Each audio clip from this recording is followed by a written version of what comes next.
benefit 80% of the American taxpayers and is a major victory for businesses and for workers. In fact, a slate of major corporations announced today that they'll be giving out special bonuses to hundreds of thousands of employees as a result of the new tax deal. Why, it's like Christmas Day at George Bailey's house. Kind of, except for the caroling. The tax bill also delivers another huge achievement to the president, a repeal of Obamacare's individual mandate. He did what Congress wouldn't do, which may be the death knell for a program that has been a drag on the U.S. economy. The president promises, by the way, that this is just the beginning. In a tweet congratulating Senate Majority Leader Mitch McConnell, Trump proclaimed, "Our team will go on to many more victories." Of course, the Democrats, with the help of some in the media, used a constant drumbeat of dire sky-is-falling predictions to drive down the popularity of the tax bill. But as South Carolina Senator Tim Scott said today, this victory is for all Americans. This is not about Washington. It's not about the left. It's not about the right. It's about single-parent moms who are looking for a reason to be hopeful in 2018. For the average family who's working paycheck to paycheck, looking for ways to be hopeful about their future. Now, being there today at this event, I can tell you that it was pretty awesome because you could feel the buzz, the excitement that was in the air. And it was good for Republicans. They haven't had a lot to celebrate, really, as a team legislatively. But without a doubt, it was palpable. And earlier this evening, I sat down for an exclusive with Vice President Mike Pence, and we discussed a variety of topics. But number one, the victory of this tax reform, and a whole lot more coming up. Mr. Vice President, thank you so much for joining us. We really appreciate it. Thank you, Laura. It's a great day for America. So it's a historic day, first time in 30 years. The last time was during the Reagan administration. Tell me the mood in the West Wing today after a long battle. I think all of us just felt very grateful.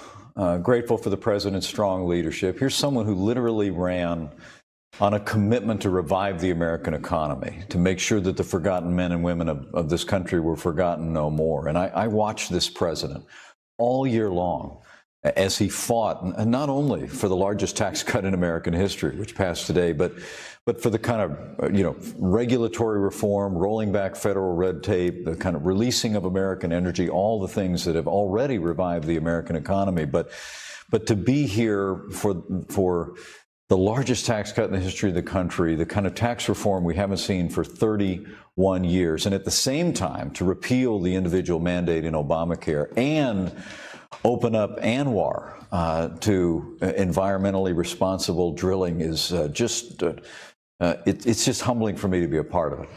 Republicans are always known to be deficit hawks, but this legislation, by most estimates, does increase the budget deficit by about $1.5 trillion. What about that over 10 years? How concerned are you about that? And does that mean we're going to be tackling entitlements, as Paul Ryan always is wanting to do? Well, I can tell you, I mean, the need for the Congress to always look for ways to tighten its belt is a real priority for President Trump. But the estimates of deficits here are all based on some pretty predictable growth estimates going forward. Tax Policy Foundation says it does take into account growth. Yeah. Even if the tax cuts are permanent, they say it adds about 1.4, 1.5 That's right. But I got to tell you, President Trump really believes, we all do, that by letting the American people keep more of what they earn, by letting middle-income Americans have more spending power, by lowering taxes on businesses large and small, that we're going to outperform those growth projections, and we're going to see those deficits overcome by growth, but also by exercising the kind of fiscal responsibility that President Trump has been driving for since the first day of this administration. Why is the public not with this bill, though? Polling, which, I'm doubtful of some of the polling, but pretty much every poll puts it between about 33% and 42% a popularity of this legislation. How do you guys go out now to every part of the country and sell this as a tax cut for the middle class, even though the top 20% do get the lion's share of the relief? Well, as the president did today on the South Lawn, we're going to continue to make the case for this middle-class miracle. I mean, when the president laid out a vision for historic tax relief this year, he basically said, we want to cut taxes for every American. Do you have some work to do here to sell this? I think maybe a little bit. I got to tell you, when the American people start to see more in their paychecks in February, they're going to start to realize that, that the president's vision here, that this middle-class miracle that was passed today by the Congress was an idea whose time has come, and I really do believe that it's going to sell itself. Carried interest benefits hedge funds. They get to have their profits taxed at a much lower rate than most Americans. That survives in this legislation. That doesn't seem like you're kind of taking this new approach to, to the big hedge fund force in the United States. I understand the president wanted it out of the legislation. Which Republicans demanded that it stay in? Well, look, the president would have been happy to see it come out, but did he go to the mat on that? Because why should hedge fund guys get this continued benefit of a low tax rate? How does that look to the middle class? Well, I think what the president went to the mat on was really just advancing that vision that he articulated this spring for tax relief. This economy is already rolling at 3% growth, which people told the president during the campaign. They laughed at him. They laughed. They said it would take years to get to 3%. He got there by the third quarter of this year, and we're continuing to see growth. But I truly do believe that you're going to see companies that had too many incentives in our old tax code to take jobs overseas, and you're going to start seeing jobs coming back to this country. You're going to see trillions of dollars pouring back into this country, investing in American jobs and American workers, and we're going to see our economy expand like never before. Are you surprised, Mr. Vice President, that you didn't get one Democratic vote? Not one. Yes, I am, actually. I find that to be actually stunning, even as partisan as things are. Yeah. Not a single. And was there anything that Republicans could have done? Joe Manchin said it was all behind closed doors, which is not accurate. But he said he had a list of things that were never considered. Yeah, Laura, look, I watched President Trump bring Democrat members of the House and the Senate to the White House. So what didn't work? For meetings, for meals, to sit down, to say, we want to work with you. Well, when you have the majority of the members of the Senate, Democrats in the Senate, sign a letter last summer taking themselves completely out of the equation, that's a disappointment, not just to our administration, but to the American people. The American people want to see the Congress work together. And I promise you, you know this president well. He's going to continue to reach out across the aisle. We're going to take on issues like welfare reform and infrastructure next year to rebuild America.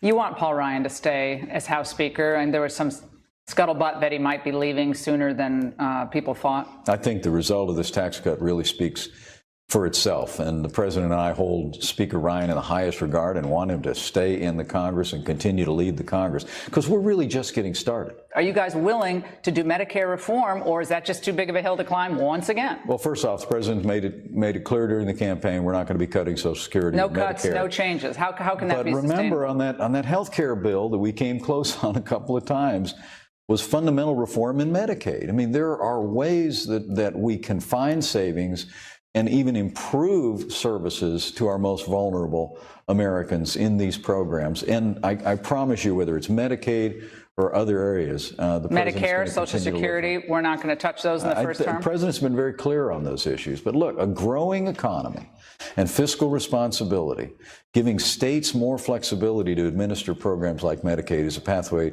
toward fiscal solvency. You think we can grow our way out of $20 trillion in debt, though, Mr. Vice President? Even with 4.9% growth, that's a steep cliff. We think we have a president who has a boundless opinion about the capacity of the American people and the strength of the American economy. And I have no doubt that what we've seen in this year alone, where the economy is coming back, optimism is back.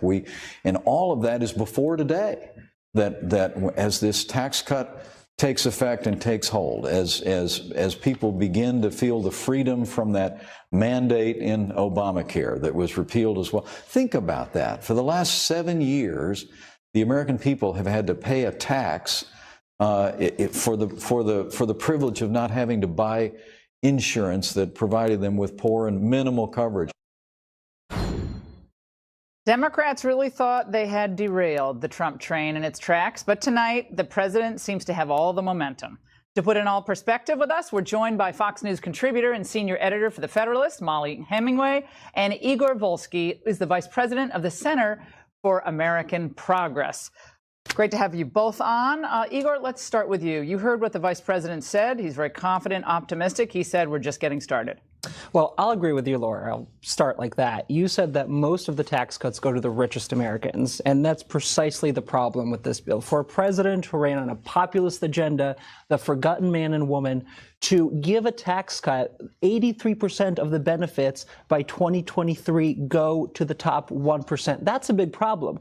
And the middle class tax cuts expire over time. I mean, you add to that the fact that 13 million people are going to lose their health insurance, that premiums are going to go up by $2,000. And this thing is a real disaster. This is the whole problem with Democratic messaging, though. I mean, you're hearing everybody say, oh, these tax cuts don't help anybody but the wealthiest. My husband and I are middle class. We calculated what we're going to get, and we are so happy with what we're going to get. I mean, a lot of people say, oh, $1,000 or $2,000 isn't very much. For people like me, it's a huge ordeal. You're in for a real surprise when those cuts expire, when your taxes are going to go up by 2025 because they change the way the inflation is calculated. That's a real problem, right? Guys, let's look at these are the companies that are offering bonuses just announced today. Pay increase and more on the heels of this tax legislation. Boeing, AT&T, Fifth Third Bancorp, Wells Fargo, Comcast, hundreds of thousands of employees are either getting increases in minimum wage. Those are those middle class people, or $1,000 surprise bonuses because of this. I understand the Democrats' messaging. It's this. They're going to say it doesn't mean anything. It means that Trump's not a populist. I reject that because we know the top income earners pay the lion's share of taxes. So obviously they're going to get more numerically in tax cuts if you're going to do this kind of tax reform. But business is made up of individuals, isn't it? Is it not? Aren't individuals through 401ks, their pension funds? They need business to do well. I mean, if business is not doing well and optimistic, that does not in any way filter down to the workers who need raises or increases in income, correct? I mean, it's great that we're buying the corporate spin about what these companies are doing in bonuses. That's very different in terms of increasing wages. But you look at larger surveys of companies, and you look at a Yale survey, for instance, came out just a couple days ago, 110 CEOs.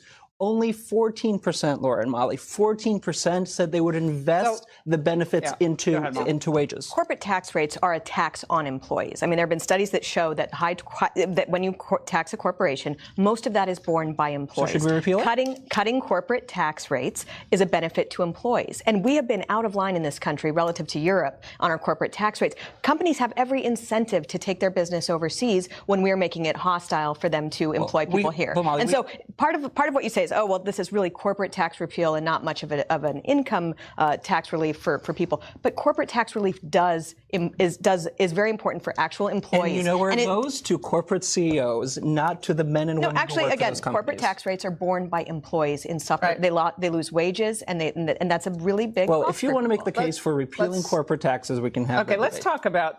We talked about Republican messaging, which I think has to improve on this, no doubt about it. Democrat messaging on this has been, I guess, probably effective to some extent, given some of the numbers for the tax reform. But it's also a little bit over the top, invoking today Tiny Tim. Let's watch. What we're doing here today is basically saying, wealthy Americans, big fat Christmas present for you. Tiny Tim, we're taking your crutch away from you. And like Tiny Tim, Simon and his family now find their future in danger because of the greed of those with power, the cruelty that is in the heart of the tax scam. I thought it was the Tiny Tim who tiptoed through the tulips, but I guess it's obviously the Christmas Carol ripping the crutch away from only the most cutting-edge, most popular references from Democrats. Tiny Tim. Tiny Tim. I mean, are we talking about the 1930s one? What was that, Raymond? 38, 30? The economic growth has been really strong. Obama did not have 2 quarters of these types because we need to grow wages in the country and we need to repatriate capital, which I think is really important. If we don't bring capital back to the United States, that is not going to be good for the average man and woman. But Molly, what do the Republicans have to do, as I asked Pence, to message this to people who are maybe hostile to the president's message, parts of the country that maybe don't like him very much? California, New York. I'd take this all over the country. Right. Be bold about it. Again, it makes sense that Democrats would be screaming and caterwauling about everything. But what's frustrating is how much of the media participated in that as well. And usually when the general public is confused about the effects of legislation, you might see the media explain what's actually going to happen, like the vast majority of people are receiving tax cuts, or like how I found out with my husband that we're going to get a nice decrease in our taxes. But so I think part of it is making sure that when people see higher paychecks, when they see lower taxes, reminding them who got them that, and making sure that's consistent messaging. There have been good things about the messaging, but something went awry where people got the wrong idea about this. All right, we have a lot more with both of our analysts here, so stay right there. Part 2 of my interview with Vice President Pence and this debate when we return. Now more of my exclusive interview earlier this evening with Vice President Mike Pence at the White House. We learned not to trust polls all that much back in the 2016 election, but much of the media just cannot stop obsessing about the president's relatively low popularity. So I asked the vice president if the tax reform triumph will lift the president's approval rating. Why do you think the president's numbers are where they are? Again, all polls, not just one, including Fox's poll, he's in the 30s. That's the lowest point of any president at this point in his first term. I'm not all about the polls, believe me, but all things considered, it's better to be popular than not. So going into this new year, midterm elections, the generic ballot, every poll shows Republicans down double digits. Right. What does the Trump-Pence team need to do to tell this story to suburban women, to millennials, to African Americans, to Hispanics? Are you going to go to those places, even hostile places that people don't like you very much, and sell that story? Well, first, let me say, one of the enduring lessons for me of election 2016 was don't believe the polls. I don't remember a poll that had us anywhere close to winning, and President Trump won a historic victory. And so we're skeptical about what the poll numbers are. But you saw what the turnout in the Alabama race. Let me take your point. I think if the president was sitting here, what he would say to you is, we're just going to keep delivering. Mm-hmm. They're going to keep talking. They're going to keep resisting. We're going to keep delivering. And as the American people see us with a stronger America at home and abroad, a safer America. I mean, think about the progress on the international stage in the last year alone. Our NATO allies are contributing as never before. North Korea's been isolated. We put Iran on notice and pulled out and not certified the Iran nuclear deal. And the ISIS caliphate has collapsed. We've actually taken in Raqqa, we've taken back what the capital of their so-called caliphate was, thanks to the courage of our armed forces and the leadership of our commander-in-chief. We've made incredible progress. That's why I asked the question about the polls. That is an unbelievable record in 1 year. By any standard, if people are being objective. But the media, the establishment media, doesn't want to give a shred of credit to this administration. And many of them are actually crediting the Obama administration for the economy, believe it or not. So they're getting credit. So getting those numbers up, I know you don't believe in the polls, but you don't think that's important in the midterms with these critical Senate races, given you got a lot of people who want President Trump to resign. You got a building movement to investigate him on sexual harassment allegations in the Senate and the House. Don't you guys need that House and Senate majority? Yeah, well, let me be clear. I'm skeptical about what the poll numbers are. But I think you can count on the fact this president, myself, our entire team, we're going to be canvassing across the country in the next year. We're going to be telling the story of the progress this country is making. But I really have to tell you, I mean, we live in a very divided time in the life of this nation. And I think the president and I truly believe that being in the most powerful economy in the world that only grew by 1.8% every year on average for the last 8 years has created a level of frustration. When the president coined that phrase, the forgotten men and women of America, he tapped into a frustration the American people were feeling, that they knew it could be better. They knew the economy could be stronger. They knew we could be standing again and commanding the respect of nations around the world. We just needed new leadership to do it. And I truly do believe that as we go forward, and we tell that story and the American people see those results, I think we're going to see some of this division in the country begin to wilt away, as we see economic opportunities, wages begin to rise, our military standing tall and standing strong again. Have you been interviewed by the Mueller team? I have not. No. Yeah, this has been I think over the last month or so, it has been demonstrated that key members of this investigation are loyalists of either the Obama administration and or Hillary Clinton. Knowing what you know and probably what you've seen about some of these investigators who are still working in this office, do you have faith that this will be a fair and impartial investigation going forward? Well, let me say we're fully cooperating with the special counsel, and we'll continue to. But I have to tell you, it's just not been a focus of mine or of this president. I think the reason you saw us pass the largest tax cut in American history, I think the reason you've seen the progress of a stronger and more prosperous America at home and abroad is because whatever Washington, D.C. has been focused on, this president, myself, our entire administration have been focused on where the American people are focused. And so we'll let the special counsel do their job and continue to cooperate. You surprised they took all those emails, those transition emails? We're going to continue to focus on our job, and I think that's exactly what the American people want us to do. But it does take up time because you have to do document production. You have to consult with counsel. I mean, a lot of people in the White House, they have to hire lawyers. And I mean, I remember working in the White House as a young 20-something in this building, and I mean, I didn't have to hire a lawyer, thank God, but that must not be very fun. And a lot of Republicans think this investigation is proceeding in an unfair manner because of the types of investigators that are on staff. And it continues to be a problem for a lot of people. I can just tell you and your viewers that we're just going to continue to cooperate. But they should know we're going to continue to stay right focused where they want. When I'm traveling around this country, I got to tell you, this again, present company accepted.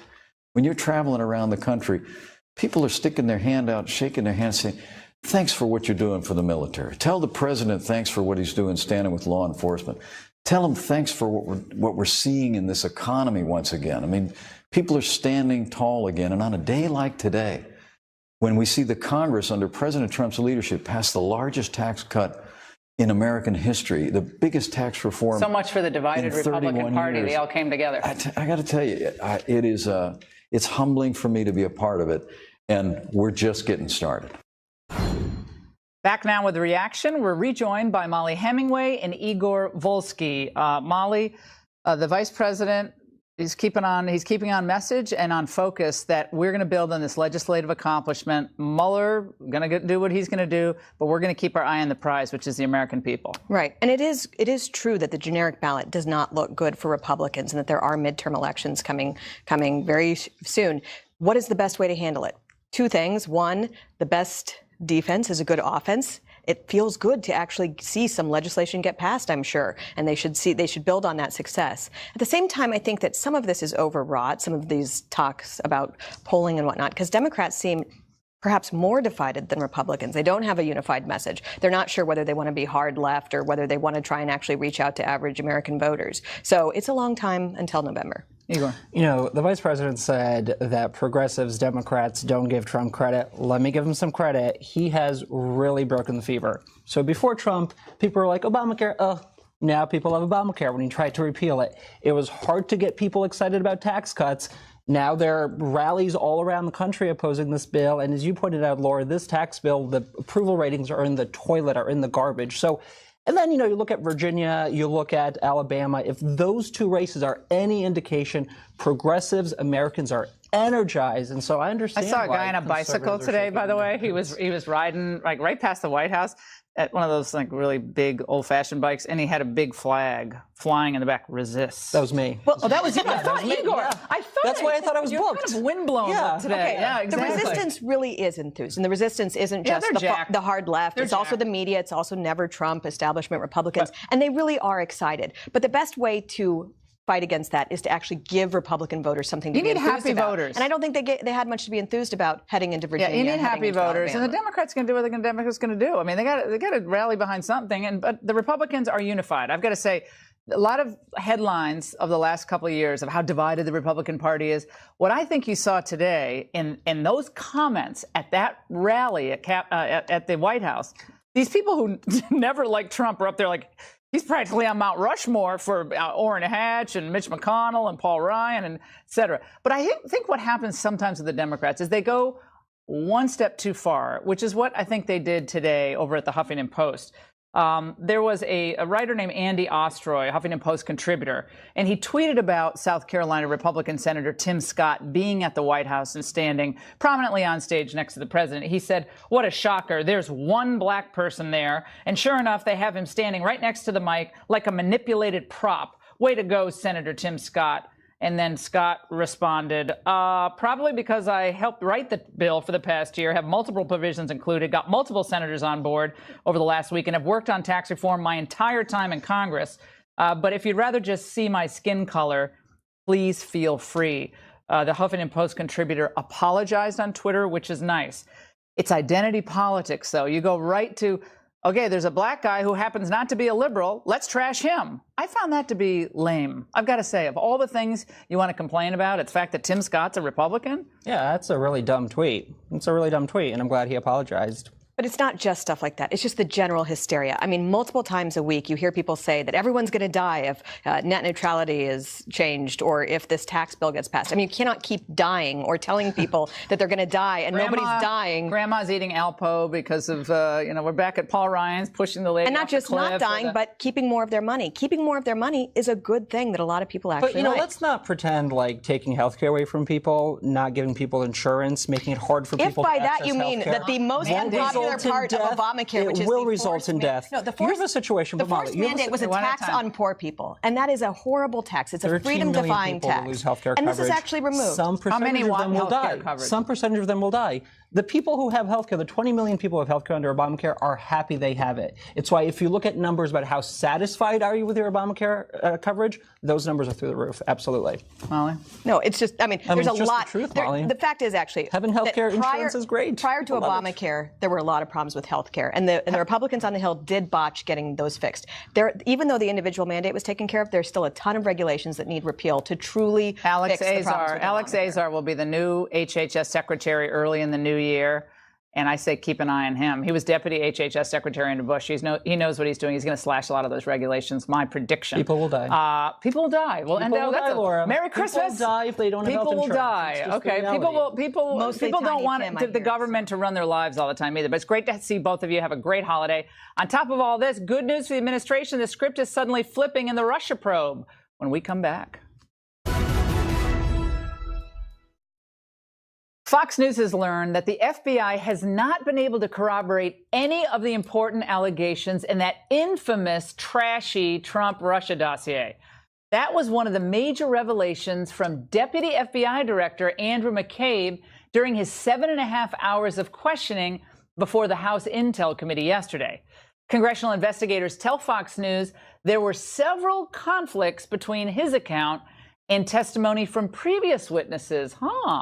And that means new subpoenas may be hanging on your Christmas tree. Oh, well, they're coming. Sarah Carter has been all over this investigation from the very beginning, and she joins us from sunny Phoenix. Sarah, great to see you. How are you? I'm doing great, Laura. Thanks. Okay, so McCabe is going back tomorrow for the Judiciary Committee testimony behind closed doors.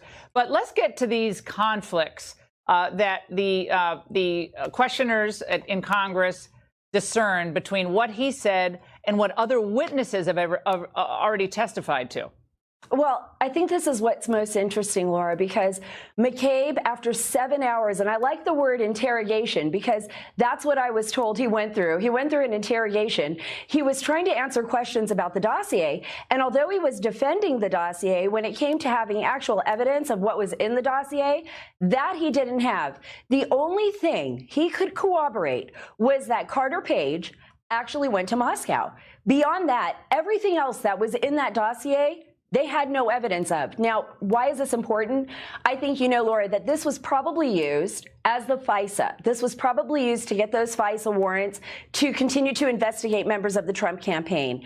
And what now congressional members want to know is, like, If you use this dossier for the FISA and you weren't able to corroborate anything in it, that's a big problem. And if other people are coming forward and your testimony is not matching those other people, we need to re-question them again. So we're going to need to send out more subpoenas. And I think that's exactly what they're going to do. They're going to call James Baker, the general counsel, who should be well aware of what's going on here, and they're going to call others. And I know they want to speak to Bruce Orr, who they haven't even had a chance to really debrief yet on this. And Bruce Orr, everyone has to remember, his wife Nellie.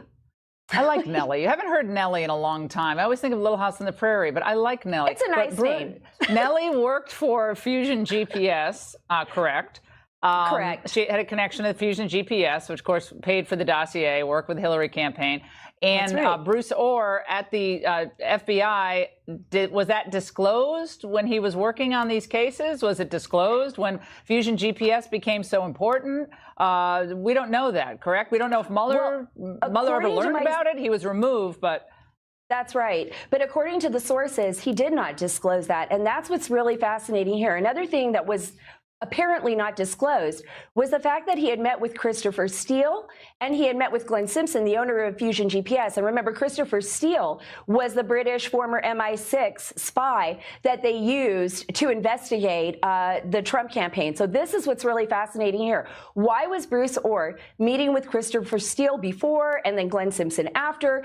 Why was he meeting them? And what was he discussing? And the fact that his wife was a part of Fusion GPS, that's a huge conflict of interest. And that's a problem. Another problem, which an FBI agent brought up to me tonight, was Nellie, but was actually Robert Mueller. And they were talking about Robert Mueller, you know, special counsel. And they were saying, look, if you look at McCabe, now going back to Andy McCabe, his history, he was promoted all the way up to the number 3 when Mueller was still in charge of the FBI. So there's another potential conflict there. And then later.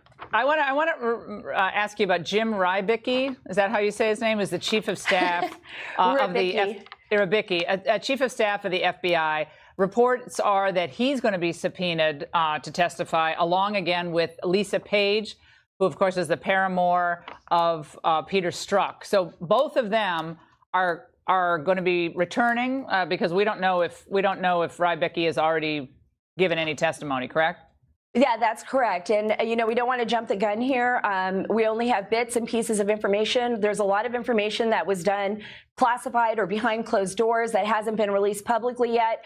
I know they're going to want to talk to Lisa Page. That's very important. And remember, she was having the affair with Peter Strzok, with the FBI. Rybicki, I've heard many different things about Rybicki. I've also heard that he could easily be promoted to deputy director. So he may be somebody to replace Andy McCabe. All right. Yeah. Well, the question is, why is Andrew McCabe still in this position at all? Most everyone I know who has any credibility thinks he should have stepped down quite a long time ago. Sarah Carter, it's great to see you. Have fun in the sun. And so, did President Obama go easy on Hezbollah? A jaw-dropping report from Politico says his administration forced the DEA to lay off a massive drug and weapon smuggling operation by the terror group, all in the name of securing the Iran nuclear deal. Now Obama foreign policy flacks are coming out in force to try to discredit the story as a right-wing hit job by Politico. Joining me now to make sense of all this is John Bolton, Fox News contributor, former U.S. ambassador to the UN. Politico, right-wing, that's a new one. Yeah, that's a shocker. Look, if this story is even close to being true, it's dynamite. Because it shows, yet again, the Obama administration would do anything to get this Iran deal. It was an act of appeasement. And the notion that you tone down a drug and money laundering investigation against the terrorist group Hezbollah for any reason is just incredible. So the Obama spokespeople can say all they want. Let's have a congressional investigation about it. Wall Street Journal is calling for that tonight. I think that's great. Let's interview everybody. Let's get it all out there. I can't wait. It would be an official someone affirmatively going to the DEA and saying, hold off on this. We don't want to complicate matters with this Iran deal. Right, exactly. Look, there are turf fights between law enforcement and intelligence all the time. I've seen them. I've been in them. That's not what this is. This is an effort to suppress this drug investigation so that the Iranian Ayatollahs would not be upset. So the mullahs would be happy. You can understand that. Oh, of course. Now, Murray Harf came out, Tommy Vietor came out and said this is manufactured. Never heard of this program. Let's move on, though, to this vote tomorrow in the UN General Assembly on our decision to move our embassy to Jerusalem, which Obama, Clinton, Bush all said they were going to do, didn't do. Trump actually does it. And now all hell breaks loose. Egypt, the Palestinian Authority, Mahmoud Abbas said they're not going to meet with Pence when he visits the region. And Trump says, good, we'll save money. We're not going to give you any foreign aid. You want to do that? We're cutting off your foreign aid. He said that today. I'm delighted by this vote. And just to preview it, I'll make my forecast. I think it'll be about 180 to 4 against us. So wait, 180. We'll vote to condemn Trump's decision to recognize the capital of Israel as being Jerusalem. Yeah. So great. So I think not only can we save some foreign aid, the time now to look at dealing with the forum in which these abuses take place. We had to veto a Security Council resolution earlier in the week. I think UN funding should be on the table. I think we should be looking at moving away from assessed contributions, taxation, to voluntary contributions, withdrawing from some UN organizations.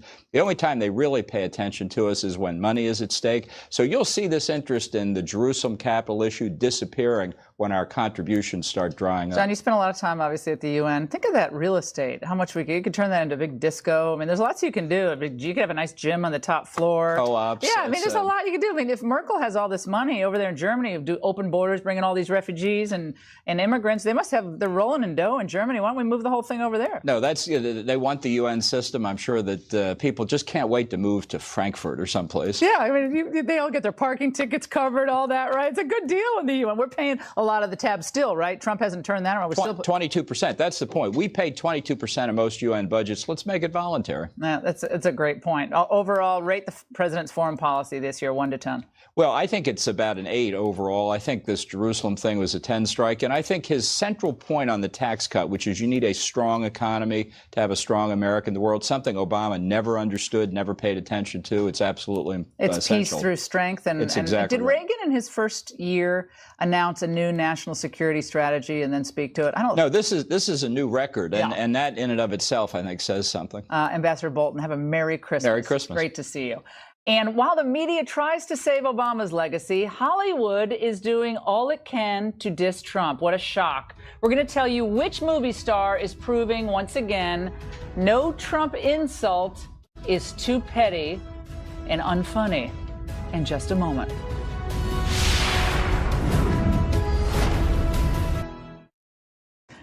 After the year Hollywood had, with Weinstein and Spacey et al., you'd kind of think that its brightest stars would practice some humility on the whole moral barometer front. Well, no such luck. Instead, one of America's favorite actors is insulting the president just to sell his movie. The swipe comes from actor Tom Hanks, who's given us so many iconic moments on the screen, the big screen, but he kind of flops as a political commentator and pundit. Hanks informed The Hollywood Reporter that he doesn't think he would screen his new film called The Post at the White House if he was asked. Why not? Imagine a world, Hanks explained, where a president treats papers like the Washington Post as purveyors of fake news. Hey, Gump, maybe he treats them that way because half the time they are. The actor stars in Steven Spielberg's new flick, The Post, about the paper's decision in the 70s to publish the top secret details about the Vietnam War in the Pentagon Papers. The difference is Ben Bradlee, the editor of the Washington Post at the time, actually had the Pentagon Papers. Today, The Post routinely uses anonymous sources in all of its reporting, and most of it, at least when it's damning against Trump, and all too often gets things totally wrong that they then have to backtrack on or modify.